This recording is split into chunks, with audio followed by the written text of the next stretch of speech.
अस्सलाम वालेकुम। आज हम देखेंगे रिलेटिव एटॉमिक मास, जिसे हम रैम से भी रिप्रेजेंट करते हैं। Capital R, capital A, capital M. R से रिलेटिव, ए से एटॉमिक, कैपिटल एम से मास। एक इंपॉर्टेंट बात याद रख ले, रिलेटिव का वर्ड हम वहां यूज करते हैं जब हमने किसी चीज को कंपेयर करना हो, मुवाजना करना हो, मुकाबला करना हो। तो रिलेटिव का मतलब as compared to, as compared to। और एटॉमिक का मतलब एटम्स, एटॉमिक का मतलब एटम्स। और मैस का मतलब मैस।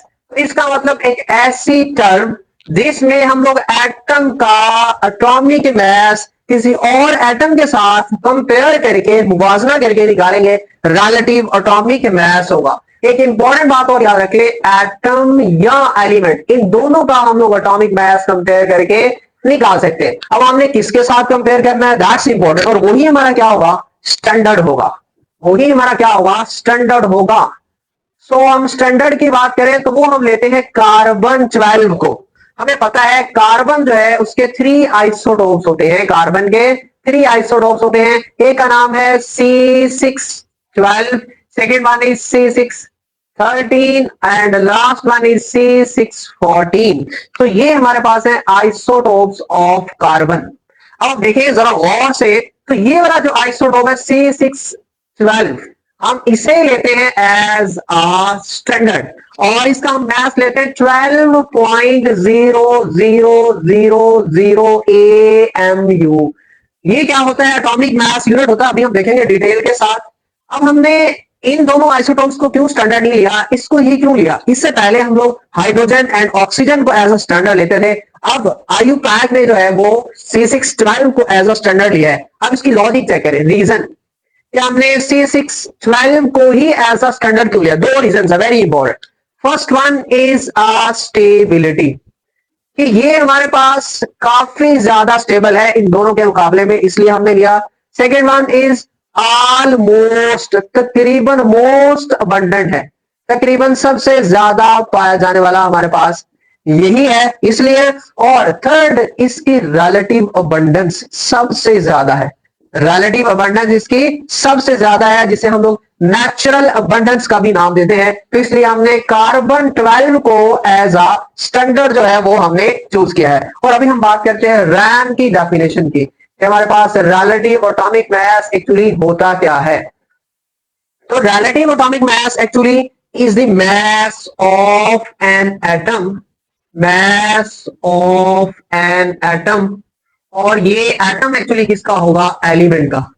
तो हम बोलेंगे क्या, रैम और relative atomic mass is the mass of an atom of an element as compared, किसके साथ कंपेयर्ड करके निकालना है, as compared to the mass of one atom of carbon, to the mass of one atom of carbon 12।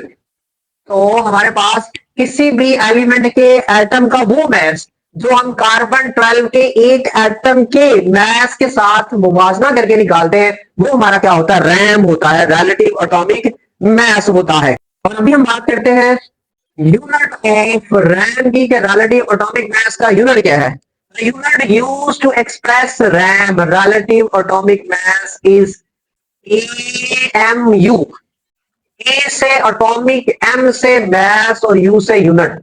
So atomic mass unit, ये क्या है, इसका unit है। अब हमने इस AMU को डिफाइन करना है, AMU को हमने डिफाइन करना है। तो एक्चुअली हमारे पास ये क्या होता है, 1/12, 1/12, 12वां हिस्सा, 1/12 पार्ट ऑफ कार्बन 12। जो हमारे पास कार्बन 12 है उसका जो 12वां हिस्सा होगा वो हमारे पास AMU होगा।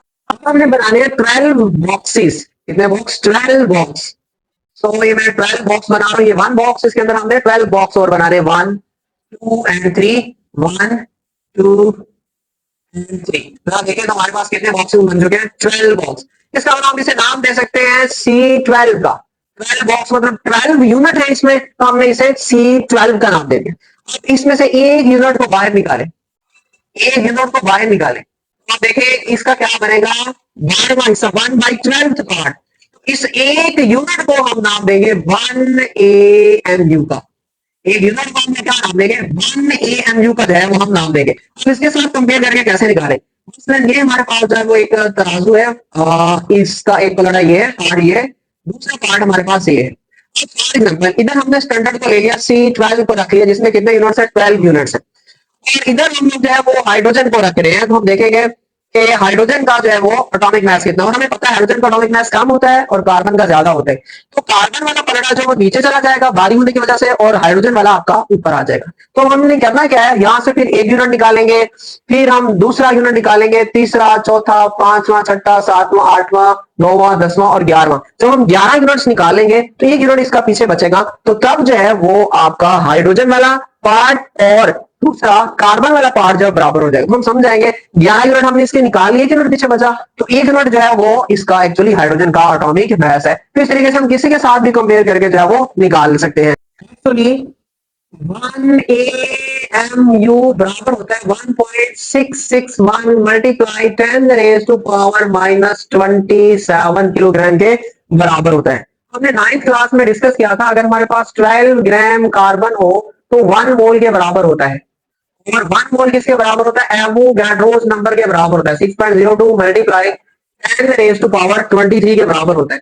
तो इसका मतलब ये हुआ कि जो हमारे पास 6.02 मल्टीप्लाई 10⁻23 एटम्स कार्बन के हैं वो किसके बराबर होंगे, 12 ग्राम के बराबर होंगे, 12 ग्राम के बराबर होंगे। और अगर हमने यहां से 1 कार्बन एटम का मास निकालना हो तो हम कैसे निकालेंगे, 12/6.02 मल्टीप्लाई 10⁻23, और इसका जो आंसर आएगा दैट इज 1.99 मल्टीप्लाई 10⁻⁻23 ग्राम। तो अभी हमने 1 AMU निकालना है, वो हमें पता है 12वां हिस्सा होता है, सो 1/12 पार्ट इसका मास ऑफ 1 कार्बन एटम का। तो कार्बन एटम के एक एटम का मास कितना है, 1.99 मल्टीप्लाई 10⁻⁻23 ग्राम।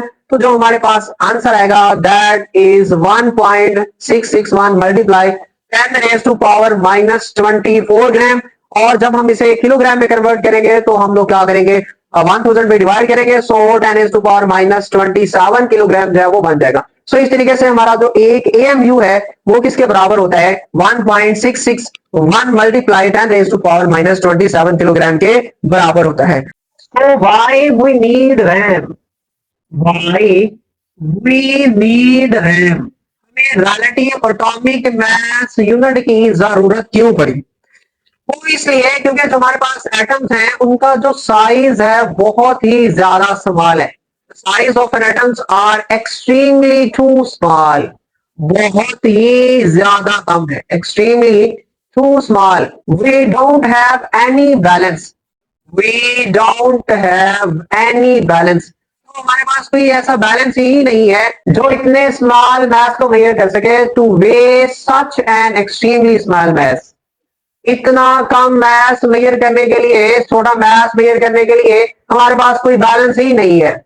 तो इसलिए हमने क्या यूज किया, relative atomic mass unit scale को। That's why we use the relative atomic mass unit scale. और अभी हम बात करेंगे कुछ एग्जांपल्स की रैम की। तो इधर हम लिखेंगे एलिमेंट को, और इधर लिखेंगे रिलेटिव एटॉमिक मास को, इधर अगेन हम लिखेंगे एलिमेंट को, और इधर अगेन हम लिखेंगे रैम को। सो ये हम कुछ एग्जांपल देखेंगे। First one is hydrogen, second one is oxygen, third one is neon.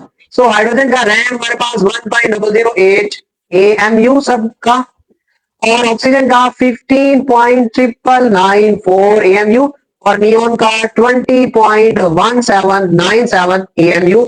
और इधर हमारे पास 3 एलिमेंट्स और हैं। First element is chlorine, second one is copper, last one is uranium.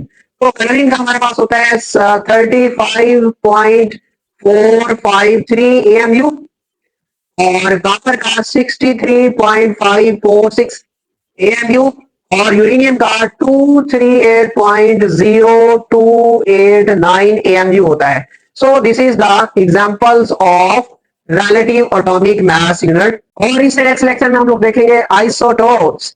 So stay connected with your Khubsarasa channel, Ilm Dot.